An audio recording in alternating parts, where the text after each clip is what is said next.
সাকিবের নিচে কিন্তু কেউ লেখে না বুড়া বুড়া হয়ে গেছে, সাকিব কিন্তু আমার সিনিয়র। সাকিব খানকে বুড়ো বুড়ো কেন লিখবে? সাকিব খান কি তোমার মতো বুড়ি হয়ে গেছে? হ্যাঁ, তোমার সিনিয়র, কিন্তু সাকিব খান না খেয়ে না দিয়ে তার মেদ কমিয়ে তার নিজেকে অনেক ফিট রেখেছে। আর তুমি কি করেছো? নিজে খেয়ে দিয়ে খালি মোটা হচ্ছে আর মুটিয়ে গেছো। আমার শুধু সিনিয়র না, আমার হয়তো পরিচিতি পেয়েছে আমার পরে। ও মাই গড, এটা কি শুনলাম? সাকিব খান নাকি এই মুটির জন্য মানে পরিচিতি পেয়েছে? সাকিব খানের ফ্যানরা শুনলে না ভরে দেবে। কিন্তু আমার অনেক আগে থেকে কিন্তু সে কাজ করছে, তার নিচে কিন্তু একটা বুড়া লিখছেন না। মূল কথা হচ্ছে দৃষ্টিভঙ্গি বদলান, সিনেমা বদলে যাবে, জীবন বদলে যাবে।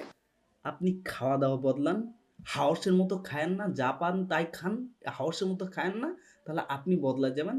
ফিগারটা স্লিম থাকবে, ফিগারটা জিরো ফিগারে থাকবে, তাহলে আপনাকেও কেউ বুড়ি লিখবে না। জয়া হোসেনকে কেউ বুড়ি লেখে? লেখে না। मार साले का खोपड़ी तोड़ साले।